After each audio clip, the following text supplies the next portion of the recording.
আমারে বলছে যে তুমি ডিভোর্স করে ফেলো, আরো আগে, এখন না, সেটা আরো আগে থেকে এটা আমারে বলছে। তোমার বউ আছে দীপাকে আমি মেনে নিছি, আখিকে তুমি বিয়ে করে আনছো আমি আখিকে মেনে নিছি, আর কাউকে আমার মেনে নেওয়া সম্ভব না। তা আমাকে তোমার লাইফে কেন দরকার? সে বারবার এটাই বুঝাতেছে সে আমাকে ভালোবাসে। আমি বুঝি না ভালোবাসাটা কেমন। কোনোদিন আজ পর্যন্ত কেউ বলতে পারবে না যে আমি সিঙ্গেল একটা ভিডিও বানাইছি কারোর সাথে, কন্টেন্টের জন্য কোনো ছেলের সাথে কাপল ভিডিও বানাইছি। যে জায়গায় তোমার বাস্তবে থাকা তো দূরের কথা। সেই জায়গায় আমি তোমার কোনোদিন শুরুতে আমি ডিভোর্স করে দিতে চাইছি কখন, যখন জানছি দীপা আছে তখন, যে আমি 8টা বছর এক জায়গায় এত কষ্ট করে আমি ভালোবেসে একজনকে বিয়ে করছি, আমি এবং আমার পরিবার জানতে পারছে ওর বউ বাচ্চা আছে, একদম ডিভোর্সের কথা পর্যন্ত চলে গেছে, যে আমি মনে হয় ওর জন্য কোনো কিছু করতে পারি না। ঠিক আছে, আমার লাইফে এটা মনে হয় আমার ব্যর্থতা। তোমার বাচ্চাদেরকে নিয়ে একা থাকো, আখি লাখ টাকা ইনকাম করতেছে, আমার মার বাসায় থাকলে আমার লাখ টাকা ইনকাম করতে হবে না। কোনো ব্যাংক অ্যাকাউন্ট বা কোনোদিন আমার কোনো অ্যাকাউন্টে 10,000 টাকা কোনোদিন ট্রান্সফার হয়েছে এরকম কেউ বলতে পারবে না। না করছো কি সংসারটার জন্য, সংসারটা টিকানোর আমি মনে হয় কিছু করতে পারি নাই। সমস্যা নেই, সে এখন 4টা না 10টা বিয়ে করে থাকুক, আমার কোনো সমস্যা নেই। আমি মনে হয় ভালোবাসতে পারি নাই বা আমি ওর জন্য কিছু করতে পারি নাই। একটা কথাই আমার মেয়ে বলছে যে আমি আলিশাকে ব্যবহার করতে পারবো না, আমি আয়াতকে মাহারা করছি, আলিশাকে আমি ব্যবহার করতে পারবো না। আমি যাওয়ার জন্য আসিনি, কারণ আমি অনেক অনেক ভেবে চিন্তে আমি চলে আসছি।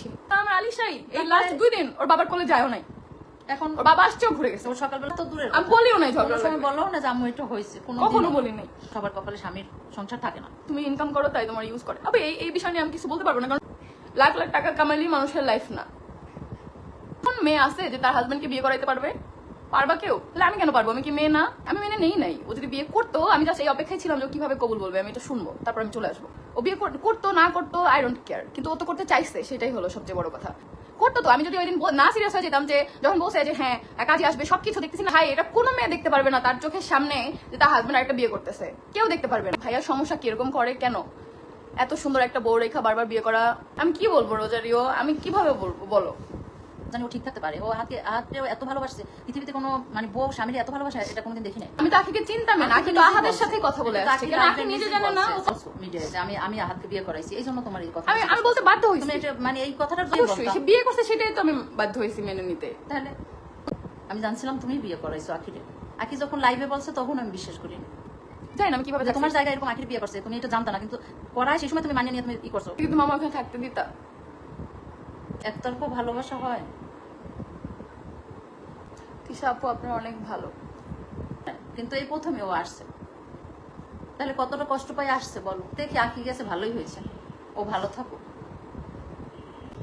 ঠিক আছে, আমার কাছে কোনো পেজ নাই, কোনো ইউটিউব চ্যানেল নাই, কিছু নাই। না না, আঁকি তো বলছি আহাত বিয়ে করছে, তিশা জানে না, এটা আঁকি লাইভে। তাহলে আপনার ভাগ্যটাই খারাপ। জানি না আপু, তুমিও যাইও না, আমি তো যাওয়ার জন্য আসিনি। হাত বিয়ে করছে না, বিয়ে করে নাই, লাস্ট মুহূর্তে নাকি তার কি মনে হয় যে আমাকে ভালোবাসে। ভাই ভালোবাসলে 2 দিন আমাকে কিভাবে কষ্ট দিত? রাজের কাছে বলছে, রাজ ছিল যখন স্বামী যখন ই করছে তখন রাজ শুনছে। আখিকে তাড়াইছো একা সংসার করার জন্য, আমি কাউকেই তাড়াই নাই, আখি নিজেই চলে গেছে। কখনো কেউ কাউকে তাড়াইতে পারে না, বুঝো নাই? হ্যাঁ আমি তো বিয়ে করাই নাই, ওরাই বিয়ে করছে 2 জন, তো তখন তো আমি মেনে নিতাম না। তাহলে তো 2টা বছর থাকছে তাও একসাথে, পারলে করুক, সমস্যা কি? তুমি রাজার কাছে বলছো না যে আমি আমার কাছে বাসায় চলে যাবো বিয়ে করলে? হ্যাঁ।